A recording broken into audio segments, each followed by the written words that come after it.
Hello hi to everyone. KVS NBS interview के related मेरा ये आज सेकंड वीडियो है। इस वीडियो में पहले वीडियो से जो भी क्वेरीज थी कैंडिडेट्स की वो मैं शेयर करूंगी अपने एक्सपीरियंस से। एंड जो भी क्वेरीज आपकी थी बाकी अदर सब्जेक्ट्स की, उनकी क्वेरीज जो मैं बाकी आपके सब्जेक्ट से रिलेटेड जो हमारे कलीग्स हैं उनसे मैंने बात करके इस वीडियो में उनकी क्वेरीज को भी मैं सॉल्व करने की कोशिश करूंगी। उसके बाद भी कोई डाउट रहता है तो आप कमेंट बॉक्स में कमेंट कर सकते हैं।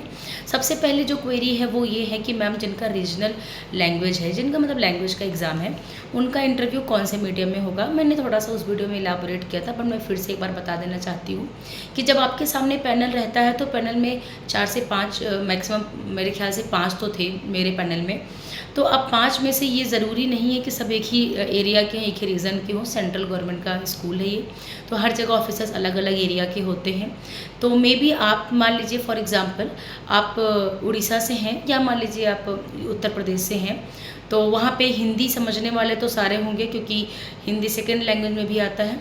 लेकिन मान लीजिए जैसे आप उड़ीसा से हैं और अगर आपकी लैंग्वेज उड़िया है, आप ज़्यादा कंफर्टेबल अपनी लैंग्वेज में हैं, तो ऑब्वियस सी बात है कि अगर जहाँ उड़िया लैंग्वेज का इंटरव्यू हो रहा होगा उस पैनल में उड़िया लैंग्वेज का एक दो लैंग्वेज को समझने के लिए तो कोई ऑफिसर ज़रूर होगा।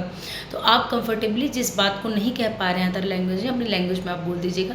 वो आपके अगेंस्ट नहीं जाएगा, मैं आपको बता दूँ, आपके अगेंस्ट वो बिल्कुल पॉइंट नहीं जाएगा, क्योंकि रीजनल लैंग्वेज का जो टीचर होगा वो अपनी लैंग्वेज को ही पढ़ाने आ रहा है।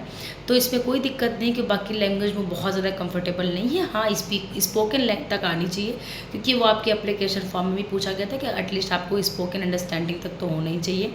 और जैसे कि और भी एक दो डाउट थे कि जैसे किसी कैंडिडेट ने पूछा था कि मैम हमारे पास प्रोविजनल मार्कशीट है उनकी किसी ईयर की, ग्रेजुएशन या बीएड जिसकी भी है, तो आप अपने कॉलेज में पता कर लीजिए, अगर आ गई हो ओरिजिनल मार्कशीट तो उसको निकलवा लीजिए। हर जितने भी डॉक्यूमेंट्स हैं सबके ओरिजिनल डॉक्यूमेंट्स ही आप रखिए। और उसके बाद हम बात करेंगे तीसरा जो एक डाउट था। हाँ, तीसरा जो एक डाउट था उसमें था कि मैडम जैसे वाइट बोर्ड पे जब डेमो टीचिंग होगी तो क्या वाइट बोर्ड होगा डिजिटल बोर्ड होगा, तो इससे बहुत फ़र्क नहीं पड़ेगा। वो इतना कम मतलब वो इतना कम टाइम देंगे कि मतलब अगर वाइट बोर्ड है डिजिटल बोर्ड है वो उससे दिक्कत नहीं। मान लीजिए आप कंपेटेबल नहीं है, तो मतलब मान लीजिए आपने स्मार्ट बोर्ड पे कभी टीचिंग नहीं की है और आप गए और आप नहीं समझ पा रहे functioning, it is very easy. वहाँ पे मतलब पेन आइकन होता है। मैक्सिमम 99% लोग जो हमें देख रहे हैं वो ऑनलाइन तो पढ़े ही होंगे। हर टीचर डिजिटल बोर्ड पे पढ़ाता है, तो पेन का आइकन होता है, सिंपली इतना सबको पता है, हमें उसी से लिखना है। बगल का इरेजर होता है, बात ख़त्म, इससे ज़्यादा कुछ नहीं होता। और अगर वाइट बोर्ड पे है तो वाइट बोर्ड के लिए मार्कर रखा रहेगा। ये वेन्यू पे डिपेंड करता है कि वेन्यू पे क्या है, वहाँ स्मार्ट बोर्ड अवेलेबल है कि नहीं या वाइट बोर्ड है। जब हमारा इंटरव्यू हुआ था तो वहाँ पर सिर्फ और सिर्फ वाइट बोर्ड था और मार्कर रखा हुआ था। और बहुत मतलब डेमो टीचिंग के लिए भी बहुत थोड़ा सा 5-6 मिनट का मुश्किल से टाइम देते हैं, तो आपको उतना सोचने का मतलब इतना नहीं कि आपको इरेज करना पड़ेगा, पूरा सॉल्व करना पड़ेगा, नहीं। वो एक आपका देखते हैं, जैसे मान लीजिए आपने बोला कि आप एक्सपीरियंसड हैं, 2 साल 3 साल का एक्सपीरियंस है, फिर अगर आप वाइट बोर्ड पर जाकर अगर आप मतलब फिर आपके वाइट बोर्ड पर आप क्या लिख रहे हैं उसको थोड़ा देखेंगे कि मैं आप स्ट्रेट लिख रहे हैं, अच्छा है, ठीक है। लेकिन अगर आप फ्रेशर हैं, आपने पहले बोल दिया कि आप फ्रेशर हैं, तो मान लीजिए आपने वाइट बोर्ड पर लिखा तो उतना बढ़िया नहीं लग रहा है, कुछ इधर उधर लाइनें हैं, वो उतना फ़र्क नहीं पड़ेगा क्योंकि आप फ्रेशर हैं, तो कोई दिक्कत नहीं है। तो आपके अगर आपको एक्सपीरियंसड है, अगर रियलिटी में एक्सपीरियंसड है आपको और आपने उसको बताया हुआ है, तो ऑब्वियस सी बात है वो एक्सपीरियंस आपको वाइट बोर्ड वर्क पे बहुत हेल्प करेगा।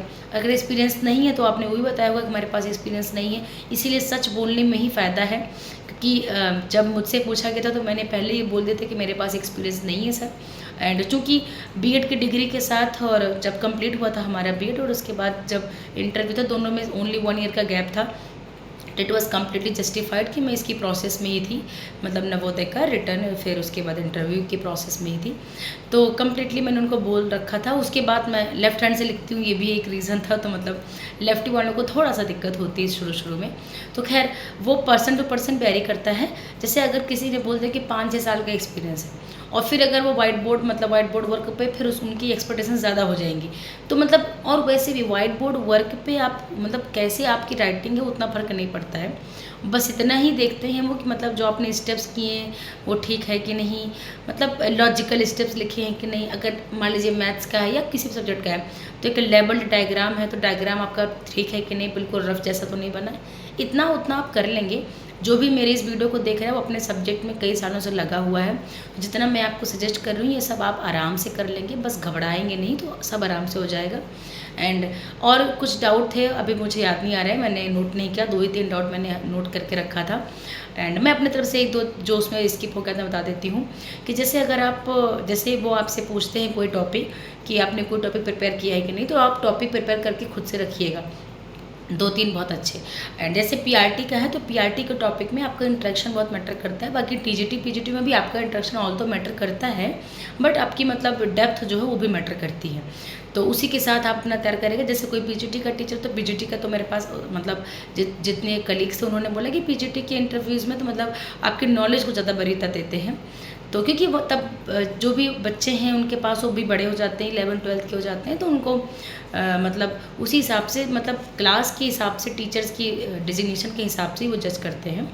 तो ये पूरा इंटरव्यू का एक्सपीरियंस है, जो भी बचा था मैंने इसे बता दिया।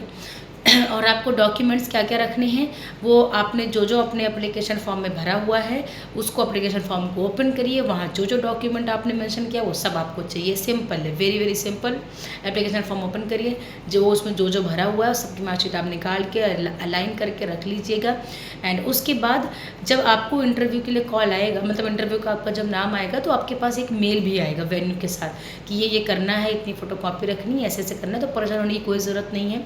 बस मैं आपको प्योर इन्फॉर्मेशन इसलिए दे रही हूँ कि अगर आपने मार्कशीट निकलवाई ही नहीं है, आनन फानन में निकलवाने गए आप और वो डिले हो रहा है, कोई दिक्कत हो गई, तो पहले इसको निकलवा लीजिए, निकलवा के रख लीजिए। एटलीस्ट इतना काम इत्मीनान से रख लीजिए।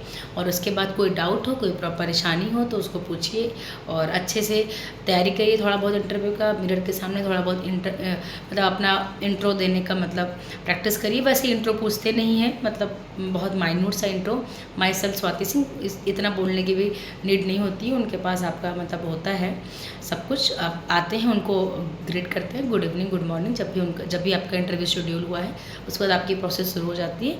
बस इतना ही। थोड़ा सा इंटरव्यू मुझसे पूछा था इंट्रो में कि बस सिंपल सा कि myself Swati Singh, I belongs to this area, मतलब अपना विलेज या वहाँ का डिस्ट्रिक्ट, और उसके बाद वो स्टेट, एंड उसके बाद हॉबी वगैरह ऐसा कुछ नहीं, ये सब कुछ नहीं पूछते। मतलब बहुत ही क्रिस्प इंटरव्यू, मतलब बहुत ही क्रिस्प आपका जो है इंट्रो होना चाहिए।